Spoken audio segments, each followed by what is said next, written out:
Imagine standing before a block of cold marble and seeing within it a sleeping giant, a figure of such power and beauty that your very soul aches to set it free. This wasn't imagination for Michelangelo Buonarroti. This was his reality, his calling, his curse, and his gift. Michelangelo Buonarroti was not just a sculptor or a painter, he was a force of nature. His work transcended form, merging divine inspiration with raw human struggle. Today, we're going to journey through the life of a man who literally moved mountains of marble and painted the very ceiling of heaven itself.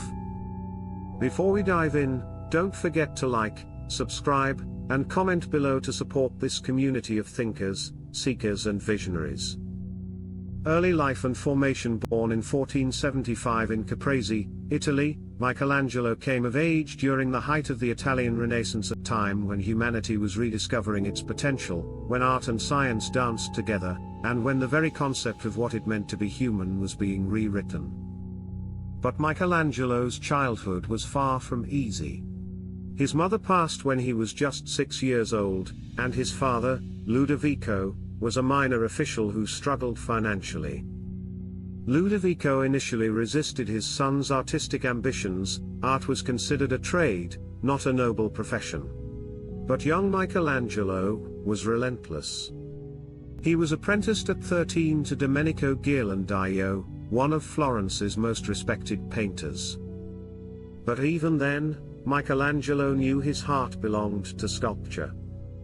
By 15, he was already outpacing his masters, displaying a technical skill and emotional depth that left grown men speechless. Here's what's remarkable: Michelangelo didn't see himself as creating art, he saw himself as discovering it. He believed that the sculpture already existed inside the marble, and it was his job to free it. This wasn't just a poetic metaphor, this was his fundamental philosophy. Every chip of his chisel was an act of liberation, every stroke a moment of revelation. This philosophy shaped every piece he touched, and it reveals something profound about the creative process itself. How often do we think we're creating something from nothing, when really we're uncovering what was always meant to be? The Pieta, a masterpiece at 24, just 24, an age when most of us are still figuring out our basic life direction. Michelangelo completed the Pieta, a masterpiece that depicted Mary cradling the body of Christ. It remains one of the most emotionally moving sculptures in history. But let's pause here and really understand what he accomplished. This wasn't just technical mastery, though the way he carved fabric that looks soft as silk from solid marble is nothing short of miraculous. This was emotional archaeology. Michelangelo somehow channeled the universal experience of a mother's grief, the weight of divine sacrifice, and the tender intersection of human and holy. The Pieta was revolutionary for its time. Previous depictions of this scene showed Mary as older, more weathered by grief. Michelangelo's Mary is young, serene, almost ethereal. When questioned about this choice, he reportedly said that a pure and chaste woman would remain unmarked by age. But I think there's something deeper here. He was showing us that divine love exists outside of time, that sacred moments transcend our earthly understanding of cause and effect. And here's a detail that will give you chills: Michelangelo was so proud of this work that he did something he would never do again: he signed it. Late one night, he snuck into St. Peter's Basilica, and carved his name across Mary's sash. It's the only work he ever signed, and legend says he regretted it immediately, feeling it was an act of pride unworthy of such sacred subject matter. David, the giant, awakens. Only a few years later, Michelangelo began work on what would become perhaps the most famous sculpture in the world, David. But this wasn't just any commission. This was a block of marble that had been abandoned by other sculptors for over 25 years. The stone was considered flawed, impossible to work with. Others saw a problem. Michelangelo saw possibility. The David we know today, towering at 17 feet tall, muscles coiled with potential energy, eyes fixed on an unseen Goliath, is a towering, powerful image of youthful defiance and divine purpose. But look closer at those eyes. There's something there that goes beyond mere confidence. There's vulnerability, determination, and a hint of fear. This isn't David after his victory, this is David in the moment before, when faith must overcome doubt, when destiny hangs in the balance. The statue became a symbol of Florentine strength and freedom, but it was also something more personal for Michelangelo. In many ways, David was his self-portrait, not physically, but spiritually. Here was a young man facing impossible odds, armed with nothing but skill, faith, and an unshakable belief in his purpose. When David was completed in 1504, it caused a sensation. The city of Florence had to form a committee of artists, including Leonardo da Vinci and Botticelli, just to decide where to place it. They chose the Piazza della Signoria, the political heart of the city, because they understood that this wasn't just art, this was a statement about human potential. The Sistine Chapel, heaven on earth, but it was the Sistine Chapel that would test and transform Michelangelo's legacy forever. Though he considered himself more sculptor than painter, and he never let anyone forget it, Pope Julius II commissioned him to paint the chapel ceiling in 1508. Michelangelo initially resisted, claiming he wasn't a painter. Julius II didn't care. When the Pope wants something, the Pope gets it. What followed was 4 years of pure creative agony and ecstasy.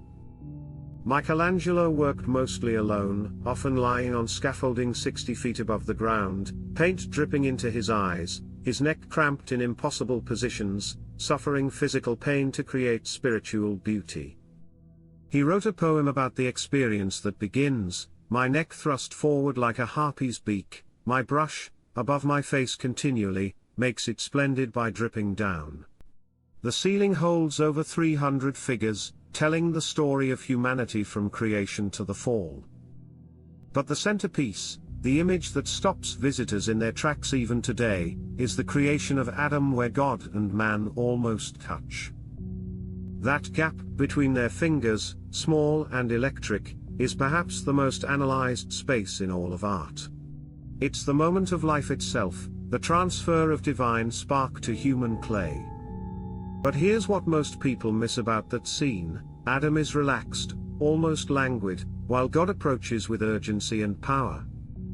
It's as if Michelangelo is saying that divine inspiration requires both relaxation and receptivity from the human side, and passionate intention from the divine side.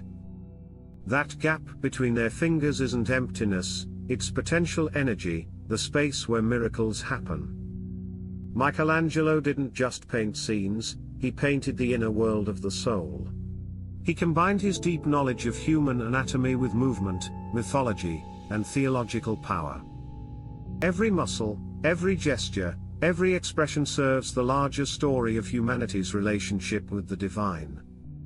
The project nearly neutralized him. Literally.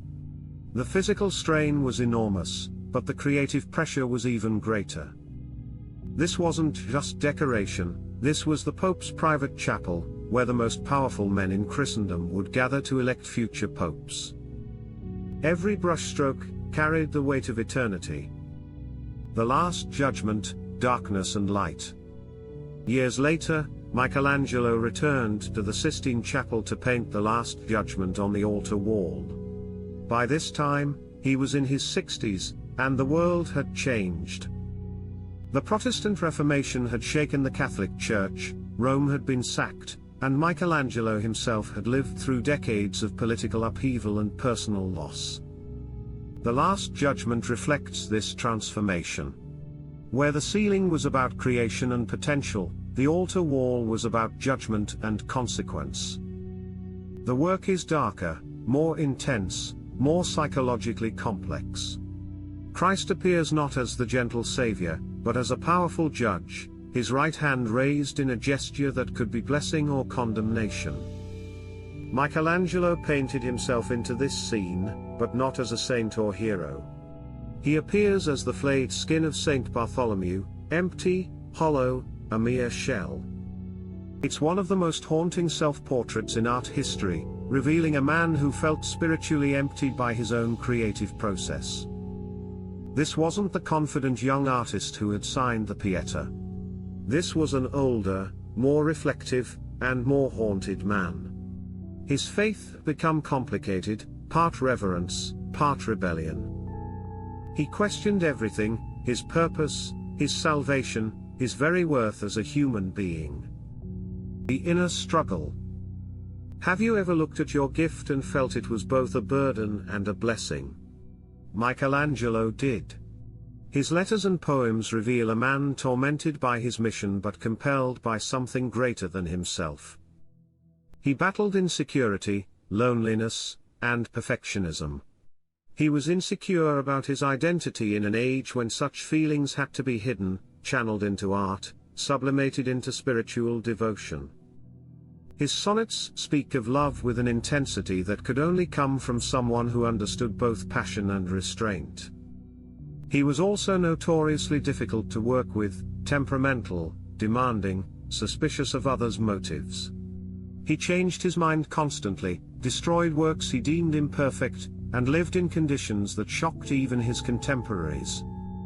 His house was described as barely furnished, his clothes worn to rags. He hoarded money but lived like a pauper, as if worldly comfort would somehow diminish his spiritual focus. Yet through all of this inner turmoil, he kept creating. He saw art as a divine calling, a sacred responsibility. In his own words, "I saw the angel in the marble and carved until I set him free." This wasn't just about sculpture, this was about his entire approach to life.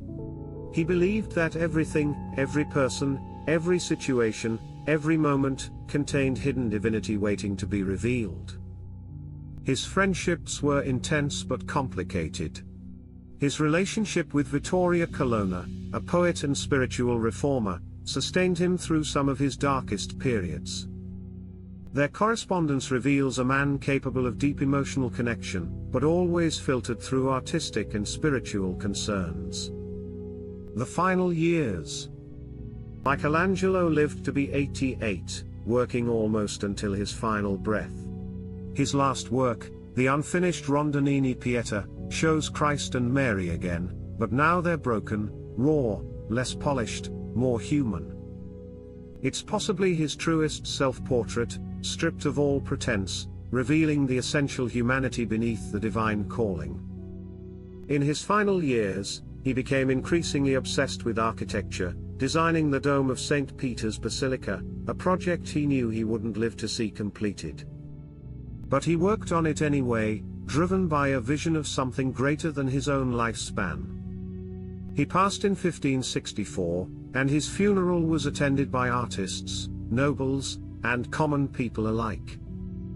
Perhaps the most fitting tribute came from his rival turned admirer, Giorgio Vasari, who wrote, "While the best and most industrious artists were laboring, by the light of Giotto and his followers, to give the world examples of such power as the benignity of their stars and the varied character of their fantasies could command, the Most High Ruler of Heaven turned his eyes toward earth, and seeing the worthlessness of so much labor, resolved to send to earth a universal artist." Legacy and influence. Michelangelo's influence is immeasurable. From Renaissance Florence to modern museums, his name is synonymous with mastery. But his true legacy isn't just in the works he created, it's in how he changed our understanding of what human beings are capable of achieving. He proved that art could be both deeply personal and universally meaningful. He showed us that struggle and beauty aren't opposites, they're partners in the dance of creation. He demonstrated that technical skill without spiritual depth is merely craftsmanship, while spiritual vision without technical mastery remains forever unrealized. Modern artists still study his techniques, but more importantly, they study his approach to the creative process. His belief that the artwork already exists and needs to be discovered rather than invented has influenced everyone from Rodin to contemporary sculptors working today. He also changed how we think about the relationship between artist and patron. Before Michelangelo, artists were considered skilled craftsmen. He insisted on being treated as an intellectual equal to his patrons, and his success established the model of the artist as creative genius that we still recognize today. Closing reflection, he reminds us that creativity is not about ease, it's about surrender. It's about being willing to suffer for something beautiful, to sacrifice comfort for transcendence, to choose the difficult path because it leads somewhere worth going. Michelangelo once said, "The greatest danger for most of us is not that our aim is too high and we miss it, but that it is too low and we reach it." He lived his entire life aimed at the highest targets: divine beauty, eternal truth, perfect form. He didn't always hit his mark, but the attempt itself transformed not just art, but our understanding of what it means to be human. In our age of instant gratification and easy answers, Michelangelo's example is more relevant than ever. He shows us that mastery requires patience, that beauty demands sacrifice, and that true art, whether it's sculpture, painting, music, writing, or simply the art of living, comes from the willingness to engage with something greater than ourselves. Let me know in the comments. What Michelangelo work speaks to you the most? Is it the strength of David, the sorrow of the Pieta, the awe of the Sistine ceiling, or perhaps the raw humanity of his final, unfinished works? Before we close, be sure to like, share, and subscribe to support this channel of sacred creativity and human potential. Thank you for watching, fellow visionaries and makers. May Michelangelo's legacy remind you that true art reveals the soul, not just the artist's soul, but the soul of everything it touches. Stay inspired, stay devoted, and I'll see you in the next masterpiece.